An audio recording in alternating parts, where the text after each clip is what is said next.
Hi, this is Trevor, and welcome back for those of you returning and for those of you here for the first time. My name is Trevor, and I am a Winnipeg-based psychic intuitive tarot reader. And this is part of a series that I've been doing, Tarot Card of the Week. And we've worked through about 11 cards so far, and I'm working with the Rider-Waite Tarot deck. So I've put the cards that we have already covered aside, and I'm shuffling the remainder of the deck. And those videos are where you're finding me right now, either on my YouTube page for Trevor Thorkelson, or there is also a YouTube for Trevor Psychic Intuitive. And it would be on that one under the playlists of Tarot Cards of the Week. As well, in all of this modern technology that I've been trying to keep up with, there is a Facebook page, Trevor Psychic Intuitive, and of course my overall website, which is trevorsense.com. And all of that information is underneath this video. You'll find that there. So enough about all that. We've been going through, as I said, the Rider deck, and I'm shuffling the deck right now. And I always like to cut them. And we'll see what our card of the week is. We seem to be drawing wands a great deal, because we had the Four of Wands last week, and the preceding week we had the Six. So it just seems that serendipity is saying we're going to be working through the wand suit, because this is, of course, the Nine of Wands. And something I mentioned in last week's video, and I think I'm going to be talking about this again and again, is congruence. How we want to look at how the suits all have something in common, like the suit of wands or the suit of cups. They relate around an element. And then the numbers have something in common. You could look at the nines together in this instance and see what they have in common. And that's part of where we start noticing the energy of a number, and we start being able to kind of tune into trends. Something else I touched on in a traditional layout of 10 cards called the Celtic Cross, you can choose to make some associations between the number cards, such as ace through 10, and also those positions, with position 1 having some resonance to what the aces mean, position 2 having something to do with what the 2s mean. Now I say choose to, because when you're working with a symbolic language, you start to form associations. And then you look at the associations that other readers and other tarot scholars and people who work with the system have in common. A lot like how with computers we have operating systems that evolve and develop. So there are systems that can be quite rigid in terms of what these interpretations have to mean, and rightly so. But as a reader, and I see myself as an intuitive reader, you're forming those associations, you're looking at those structured meanings, but you're also looking at what those things seem to be saying in relation to people you're reading for. So some of you are going, enough of all this technical stuff, let's get into really what this card might mean if it came up in a reading for me. Well, let's again look at the card itself.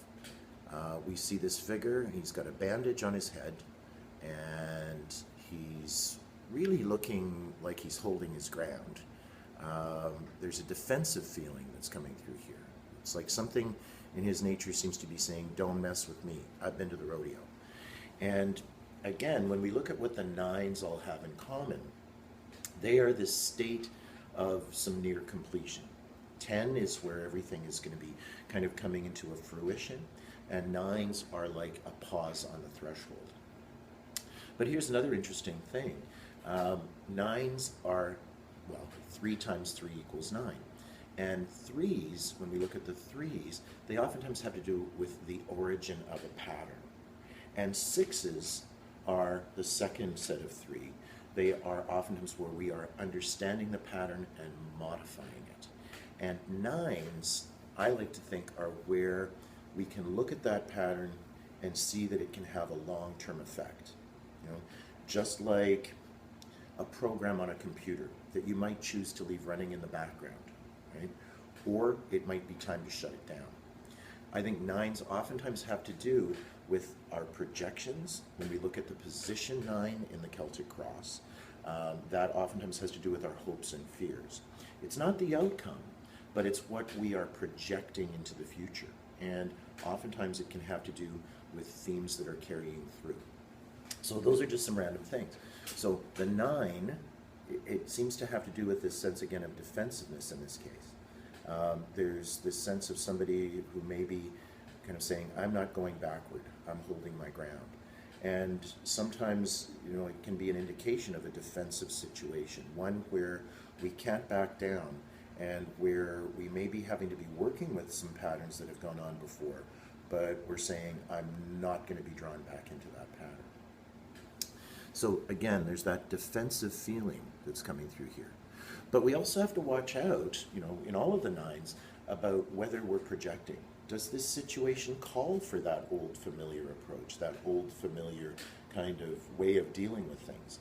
Because if we go into a situation with a chip on our shoulder and a defensive attitude, we can sometimes be creating that very atmosphere. It's like a self-fulfilling prophecy.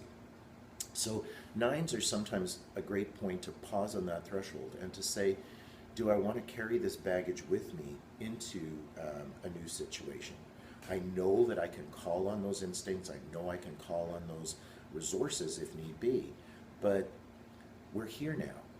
Now, that reminds me of some very dear friends of mine that moved to Canada as refugees, and they had been in a war-torn country for some time. And in order to survive in that situation, they really developed certain instincts. If they were walking down the street and there was a loud noise, my one friend would throw the other one to the ground because it just became a reflex. But here in Canada, there were a few times where there was that jarring, maybe walking down the street hearing a loud noise, but they would say to each other, "Oh, we're here now." So the 9 of Wands is where, in a way, we have to, in a sense, bless those instincts that have gotten us this far. But maybe it's time to park the defensiveness, to know that we can call on it if need be, but it's not something we have to carry forward. It's not something that has to be our attitude as we kind of move into new beginnings and completion. So that's just some random thoughts. I encourage you all, if you're studying tarot or just looking to have a fresh outlook with it, get out your deck and look at the suit itself, the sequence. Does it tell a story? And then look at the numbered cards together. You kind of say, what do all of the 9s have in common? And I think, particularly with the Rider deck, which is so well illustrated, you'll kind of notice that there is this sense of things we can sometimes be hanging on to or maybe needing to release. So that's just part of the insight. We also look at how a card comes up in relation to other cards. And that's something I'll touch on a little later, because there's card combinations that you start to develop a fluency with. It's been a pleasure, and hope everybody's enjoying the weekend. I know a lot of people are away at Folk Fest. This time of year, I find schedules can be very changeable. A lot of people are on holidays. Some people like to book ahead. Some people like to kind of call in on impulse. But please understand that sometimes I am a busy reader, fortunately, and we want to be able to accommodate a time that's right for you. But if you call ahead, and the number is on my website, we can try and ensure a time that's good for you. Look forward to seeing you all, and tune in again next week, and we'll see what our card of the week is then. Take care. Bye for now.